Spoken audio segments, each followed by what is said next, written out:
नमस्कार, है पेन वाजपेयी अपने YouTube channel magic pen Vajpayee पे आपका बहुत बहुत स्वागत करता हूं। ये वीडियो उन सभी एस्पिरेंट के लिए बहुत ज़्यादा हेल्पफुल होने वाला है जो एसएससी सिलेक्शन पोस्ट फेज 12 की प्रिपरेशन कर रहे हैं। इस वीडियो में आपको लास्ट ईयर की जो कट ऑफ गई थी आपकी मैट्रिकुलेशन लेवल की, 10th लेवल की और ग्रेजुएशन लेवल की, मैक्सिमम और मिनिमम कट ऑफ कितनी गई थी तो वो आपको दिखाने वाला हूं। उसके अलावा यहाँ से आपको एक क्लियर कट आइडिया लगेगा कि अगर आप यहाँ पे सिलेक्शन चाहते हैं, अगर आप एक पोस्ट चाहते हैं तो आपको कितने का टारगेट लेके चलना चाहिए कैटेगरी वाइज। यूआर, ओबीसी और ईडब्ल्यूएस वाले जो बच्चे हैं वो कितने का टारगेट लेके चले ताकि वो यहाँ पे कम से कम एक सीट ले सके। उसके अलावा SC ST वाले जो बच्चे हैं उनको कितने का टारगेट लेके चलना चाहिए। तो इस वीडियो से आपको एक क्लियर कट आइडिया लगने वाला है कि सेफ स्कोर आपके लिए क्या रहेगा, कितना टारगेट स्कोर आपके लिए रहेगा, ताकि उसको बेस बना के आप अभी से प्रिपरेशन करना स्टार्ट करो, तभी कहीं ना कहीं यहाँ पे आप सिलेक्शन ले पाओगे। क्योंकि वैकेंसी बहुत ज़्यादा यहाँ पे, क्योंकि 489 के आसपास यहाँ पे लगभग टोटल पोस्ट है। तो और हर एक पोस्ट में बहुत ज़्यादा वैकेंसी नहीं होती है, तो यहाँ पे कट ऑफ अमूमन हाई आपकी जाती है। तो ये रियलिटी आपको पता होनी चाहिए। उसके अलावा यहाँ पे क्या है कि आप कितनी भी पोस्ट में फॉर्म जो है वो अप्लाई कर सकते हैं। उसके अलावा किसी भी रीजन में आप फॉर्म यहाँ पे भर सकते हैं। इसके बारे में आपको कई बार वीडियो बना के इन्फॉर्म कर चुका हूँ। तो ये वीडियो आपके लिए बहुत ज़्यादा हेल्पफुल होने वाला है। तो चलिए स्टार्ट करते हैं। वीडियो को स्टार्ट करने से पहले आप सभी को एक इन्फॉर्मेशन देना चाहता हूँ कि हमने आपके लिए ऑफिशियल एप्लीकेशन बना दिया है। आपके लिए जो भी हम यहाँ पे क्लासेस वगैरह चलाएंगे उनकी जो PDF है, उसके अलावा जो लास्ट ईयर के जो पेपर हैं उनकी PDF आपको आपको एप्लीकेशन पे मिलेंगी डॉक एंड ई बुक वाले सेक्शन में, ठीक है। उसके अलावा ऑल इंडिया लाइव मॉक हम बहुत जल्द स्टार्ट करने वाले हैं। Weekly all India live mock maths का स्टार्ट करेंगे, वो सारा कुछ यहाँ पे एप्लीकेशन पे होगा। तो इसका जो लिंक है वो डिस्क्रिप्शन और कमेंट बॉक्स में पिन किया हुआ है, वहाँ से आप इसे डाउनलोड कर सकते हैं। तो चलिए स्टार्ट करते हैं। अगर हम लास्ट ईयर, चूंकि यहाँ पे मैक्सिमम और मिनिमम का मतलब ये है, देखो पोस्ट कई होती है, जैसे 10th लेवल की वैकेंसी है उसमें भी कई तरीके की पोस्ट होती हैं। तो मिनिमम कितने पे सिलेक्शन हुआ और मैक्सिमम कितने पे सिलेक्शन हुआ उसके बेसिस पे, क्योंकि बाकी जितनी भी पोस्ट हैं उनकी कट ऑफ इसके बीच में रही होगी। तो यहाँ पे इसीलिए मैक्सिमम और मिनिमम का यहाँ पे जिक्र किया गया है। तो अगर हम मैट्रिकुलेशन लेवल की बात करें, यानी कि 10th लेवल की वैकेंसी की बात करें, तो यूआर की जो मिनिमम कट ऑफ गई थी लास्ट ईयर वो 133 गई थी और जो हाईएस्ट कट ऑफ गई थी वो 169 गई थी। यानी कि जिस बच्चे ने लास्ट ईयर 133 नंबर स्कोर किया था उसका यूआर पे सिलेक्शन हो गया, ठीक है। उसके अलावा ओबीसी की अगर हम बात करें तो 122 मिनिमम आपकी कट ऑफ गई थी और 164 नंबर जो थी वो मैक्सिमम कट ऑफ गई थी। ईडब्ल्यूएस की बात करें तो 125 मिनिमम कट ऑफ गई थी और 161 आपकी मैक्सिमम कट ऑफ गई थी।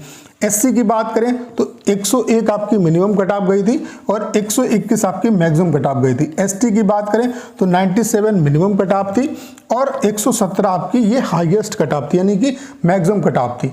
तो यहाँ से आपको एक आइडिया लग गया होगा कि कितने नंबर पे लास्ट ईयर जो है मैट्रिकुलेशन लेवल वाली पोस्ट पे सिलेक्शन हुआ है, ठीक है।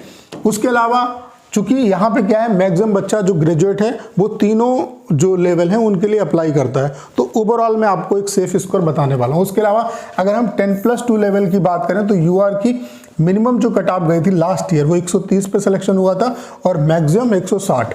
ओबीसी की बात करें तो 129 और मैक्सिमम की बात करें तो 154। ईडब्ल्यूएस की बात करें तो मिनिमम आपकी जो कट ऑफ गई थी वो 127 गई थी और मैक्सिमम कट ऑफ 156। SC की बात करें तो 90 गई थी मिनिमम कट ऑफ और मैक्सिमम कट ऑफ 132 गई थी। ST की अगर हम बात करें तो 90 मिनिमम थी और मैक्सिमम क्या थी आपकी 120। यहाँ पे आप देख सकते हैं ओबीसी और ईडब्ल्यूएस की जो कट ऑफ है उसमें बहुत ज़्यादा डिफरेंस नहीं है आपका, ठीक है। उसके अलावा अगर हम बात करें यहाँ पे ग्रेजुएट लेवल की, तो यहाँ पे ग्रेजुएट लेवल में यूआर में मिनिमम जो कट ऑफ गई थी लास्ट ईयर वो 135 पे सिलेक्शन हुआ था और मैक्सिमम 169। ओबीसी की अगर हम बात करें तो 130 मिनिमम और मैक्सिमम 150। ईडब्ल्यूएस की बात करें तो मिनिमम आपका 130 और मैक्सिमम आपका 155। SC की बात करें तो 98 मिनिमम और मैक्सिमम 119 पे सिलेक्शन हुआ था। ST की बात करें तो 93 मिनिमम कट ऑफ गई थी और 109 पे मैक्सिमम सिलेक्शन हुआ था। तो ये आपके last year matriculation level, 10+2 level और ग्रेजुएशन लेवल की मिनिमम और मैक्सिमम कट ऑफ रही है। बाकी जितनी भी पोस्ट, चूंकि यहाँ पे मैक्सिमम पोस्टें होती हैं, ढेर सारी पोस्ट होती हैं 10th लेवल में भी, 12th लेवल में भी, उसके अलावा ग्रेजुएशन लेवल में भी, तो बाकी जो भी कट ऑफ रही होंगी वो इन्हीं के बीच में रही होंगी। तो यहाँ से आपको एक आइडिया लग गया होगा कि कितना आपको, अगर आप यहाँ पे सिलेक्शन चाहते हैं तो कितना आपको टारगेट लेके चलना पड़ेगा, क्योंकि लास्ट ईयर से तो कट ऑफ आपकी ज़्यादा ही जाएगी। वैकेंसी भी इस बार जो है वो आपकी कम है। अगर हम सेफ स्कोर की बात करें कि टारगेट जो स्कोर है वो आपको क्या लेके चलना चाहिए ताकि आप कम से कम जो एक पोस्ट है वो यहाँ पे ले सके, ठीक है। तो अगर आप यूआर, ओबीसी और ईडब्ल्यूएस वाले एस्पिरेंट हैं तो आप जो टारगेट है वो अपना 150 प्लस लेके चलो, तभी कहीं ना कहीं यहाँ पे कोई ना कोई एक पोस्ट आपको मिल पाएगी। अगर आप SC ST कैटेगरी के हैं तो 120 प्लस का आप टारगेट लेके चलो, तभी आपका यहाँ पे सिलेक्शन हो पाएगा। यहाँ पे अदर जैसे जो एग्ज़ाम है उनकी कंपेरिजन में यहाँ पे कट ऑफ हाई रहती है आपकी, और वो डिपेंड करेगा कि आप किस पोस्ट के लिए अप्लाई कर रहे हो और उस पोस्ट की कट ऑफ क्या रहती है, क्योंकि ढेर सारी यहाँ पे पोस्ट हैं। और यहाँ पे जो ये मिथ स्टूडेंट के बीच में फैला हुआ है कि यहाँ पे सिलेक्शन लेना बहुत ईजी है, ऐसा नहीं है। जब आप मेहनत करोगे तभी सिलेक्शन होगा, और यहाँ पे कट ऑफ मिनिमम आपकी नहीं रहती है, ठीक है। तो आप ये मान के चलो कि अगर आप सिलेक्शन लेना चाहते हो यूआर, ओबीसी और ईडब्ल्यूएस कैटेगरी में, तो 150 प्लस का आपको टारगेट लेके चलना है। 150 प्लस से नीचे आपका काम नहीं चलेगा, ठीक है। अगर आप SC ST कैटेगरी में हैं तो 120 प्लस का आप टारगेट लेकर चलो, तभी आपका सिलेक्शन कहीं ना कहीं हो पाएगा, एक पोस्ट आप ले पाओगे, ठीक है। बाकी पोस्ट को चुनना बहुत ही ज़्यादा यहाँ पे चैलेंजिंग होता है। उसके अलावा कौन कौन सी ऐसी पोस्ट है जिनमें कोई जो है एक्सपीरियंस की ज़रूरत नहीं है, ये सब का पहले आप जो है बहुत अच्छे तरीके से एनालिसिस कर लो, उसके बाद यहाँ पे अप्लाई करना। तो उम्मीद करता हूँ कि सारी जानकारी आप अच्छे तरीके से समझ पाए होंगे।